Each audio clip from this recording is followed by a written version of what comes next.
વડોદરા શહેરમાં છેલ્લા 2 મહિનામાં એક બાદ એક નકલી જન્મના પ્રમાણપત્ર સામે આવી રહ્યા છે. અત્યાર સુધી વાત કરીએ તો 7 જેટલા નકલી જન્મના પ્રમાણપત્ર મળી આવ્યા હોય એટલે આ મામલેની તપાસ ક્રાઇમ બ્રાન્ચને સોંપી દેવામાં આવી અને ક્રાઇમ બ્રાન્ચે તપાસ શરૂ કરી તો વધુ એક નકલી જન્મનું પ્રમાણપત્ર મળી આવ્યું છે. આ મામલે કાર્યવાહી ક્યારે થશે એક મોટો પ્રશ્નાર્થ છે, કારણ કે 300 રૂપિયાથી લઈને 3000 રૂપિયા સુધીની રકમ વસૂલીને નકલી જન્મનું પ્રમાણપત્ર તૈયાર કરી દેવામાં આવે છે અને આટલું મોટું કૌભાંડ વડોદરામાં ચાલી રહ્યું છે. વડોદરામાં એક બાદ એક નકલી જન્મના પ્રમાણપત્ર સામે આવી રહ્યા છે. વધુ એક નકલી સર્ટિફિકેટ સામે આવ્યું છે. હવે ક્રાઇમ બ્રાન્ચ આ મામલે તપાસ કરી રહી છે. છેલ્લા અઠવાડિયે શહેરના વારસિયા અને માંજલપુર વિસ્તારમાંથી નકલી જન્મનું પ્રમાણપત્ર મળી આવ્યું. આજે ફરી એક શહેરના વોર્ડ નંબર 1 માં બોગસ જન્મનું પ્રમાણપત્ર હાથ લાગ્યું છે. અરજદારે માત્ર 350 રૂપિયામાં જ આ જન્મનું પ્રમાણપત્ર બનાવ્યું હોવાનું જાણવા મળ્યું. આ મામલે પોલીસે ફરિયાદ અંગેની કાર્યવાહી શરૂ કરી છે. વડોદરામાં જન્મના પ્રમાણપત્રો છેલ્લા 2 મહિનાથી 8 જેટલા નકલી મળી આવ્યા છે અને દરેકમાં પોલીસે ફરિયાદ નોંધી કાર્યવાહી કરી. એક બાદ એક સિલસિલો યથાવત રહેતા પોલીસ માટે કોની તપાસ આખરે ક્રાઇમ બ્રાન્ચને સોંપવામાં આવી. ત્યારે ક્રાઇમ બ્રાન્ચની તપાસ વચ્ચે વધુ એક ડમી જન્મનું પ્રમાણપત્ર મળી આવતા હડકંપ મચ્યો છે. શરણાછાણી વિસ્તારમાં વોર્ડ નંબર 1 માં આધાર કાર્ડ કામગીરી દરમિયાન એક પરિવાર પાસેથી બોગસ સર્ટિફિકેટ મળી આવ્યું.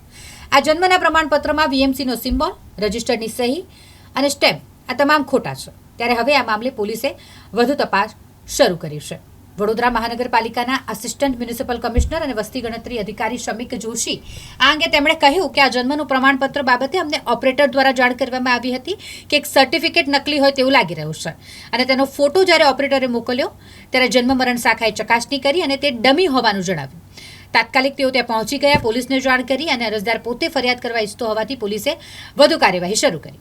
ખોટું જન્મનું પ્રમાણપત્ર રજૂ કરનાર અરજદાર રજનીકાંત ભાઈએ જણાવ્યું કે મારા મિત્રએ આ પ્રમાણપત્ર બનાવી આપ્યું છે. તે મારી દુકાને આવે છે અને તેને મને 350 રૂપિયામાં આ જન્મનું પ્રમાણપત્ર કાઢી આપ્યું અને મેં 350 રૂપિયા આપતા ડોક્યુમેન્ટ લઈ ગયો હતો. ત્યારબાદ મને જન્મનું પ્રમાણપત્ર મળ્યું. મારી સાથે છેતરપિંડી થઈ છે અને હું આ બાબતે ફરિયાદ કરીશ તેવું પણ તેમનું કહેવું છે. ઉલ્લેખનીય છે કે વડોદરા શહેરમાં છેલ્લા 2 મહિનામાં વિવિધ પોલીસ મથકો જેમાં મકરપુરામાં 3, રાવપુરામાં 1, વારસિયામાં 2, માંજલપુરમાં 1 ડમી જન્મનું પ્રમાણપત્ર મળ્યું છે. તે બાબતે ફરિયાદ કરવામાં આવી છે. જ્યારે આજે વડોદરાના વોર્ડ નંબર 1 માંથી આ ડમી સર્ટિફિકેટ મળી આવતા આ મામલે પણ પોલીસે તપાસ હાથ ધરી છે. જી ભાઈ, કોના પાસે તમે આ ડોક્યુમેન્ટ બનાવ્યા હતા? ડુપ્લિકેટ ડોક્યુમેન્ટ છે કે નહીં તમને ખબર હતી? સાહેબ, મને એકચ્યુઅલી ખ્યાલ નહોતો કે આ ડુપ્લિકેટ ડોક્યુમેન્ટ છે. જ્યારે હું અહીંયા આગળ આધાર કાર્ડ કરાવવા આવ્યો ને ત્યારે મને ખબર પડી કે આ તો ડોક્યુમેન્ટ નકલી છે. હવે અહીંયા તમે પોલીસ બોલાવવામાં વારો આવ્યો છે. કોના પાસે તમે આ ડોક્યુમેન્ટ બનાવ્યા હતા? મારો એક ફ્રેન્ડ છે, એ ફ્રેન્ડે એના કંઈક રેફરન્સમાં એ કરીને કરાવડાવ્યું હતું. હવે એકચ્યુઅલી એના હવે અત્યારે એ કર્યા છે. હવે મળી જાય એટલે આગળની કાર્યવાહી થશે. અત્યારે એમની જોડે આધાર કાર્ડ બનાવવા આવ્યા હતા. કયા વિસ્તારમાં આવ્યા હતા? હું અહીંયા આગળ આપણે અમારા ટીપી 13ના આપણે આંબેડકર નગરની સામે છે ને અમારું વોર્ડ, ત્યાં આધાર કાર્ડ બનાવવા આવ્યા હતા. હવે શું તમે પોલીસ ફરિયાદ કરશો? હા સાહેબ, પોલીસ ફરિયાદ કરવા જઈએ. હવે ડુપ્લિકેટ ડોક્યુમેન્ટ તમને હવે અમારા જેવા જે અભણ માણસો છે છેતરાઈ જાય છે, તો હવે આગળ બીજા કોઈ આવું ના છેતરાય એના માટેની કોઈ આગળ સરકાર આગળ કાર્યવાહી કરે એવું ઈચ્છું છું. શું નામ છે? મારું નામ છે રજનીકાંત. આ ડુપ્લિકેટ ડોક્યુમેન્ટ ફરી એક વખત ઝડપાયો છે, શું કહેશો? હવે આમાં આનંદનો પણ વિષય છે અને ચિંતાનો પણ વિષય છે. આનંદનો વિષય એટલા માટે છે કે જે 3 લેયર સિસ્ટમ ડોક્યુમેન્ટ ચેકિંગ માટે આધાર કાર્ડમાં વેરિફિકેશન માટે અમે જે રાખી છે એની સફળતા જ કહેવાય કે જેથી કોઈપણ પ્રકારનું ડોક્યુમેન્ટ કોઈપણ વ્યક્તિ રજૂ કરે છે તો એનું પ્રાથમિક તબક્કે જ ચકાસણી થઈને પકડાઈ જાય છે કે ઓરિજિનલ છે કે ડુપ્લિકેટ છે. દુઃખની બાબત એ છે કે કેટલાય લોકો છેતરાયા છે.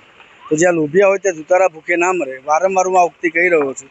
એની સતર્કતાને લીધે ગરીબ પ્રજા છેતરાઈ રહી છે એટલે એનું દુઃખ વધારે છે. એટલે અમારી હવે પોલીસ તંત્રને નમ્ર વિનંતી છે કે હવે જ્યારે તપાસ કરો તો એવી રીતે તપાસ કરો કે એમને પકડો, સૂત્રધારને પકડો અને ઝડપથી તપાસ કરો, જેથી કરીને આવા લેભાગુ તત્વો કે જે ગરીબ ભોળી પ્રજાને છેતરાઈ રહી છે અને છેતરી રહ્યા છે એમની સામે દાખલો થાય, દાખલો બેસે એવી કાર્યવાહી કરો અને કડકમાં કડક પગલાં લો એવી અમારી વિનંતી છે.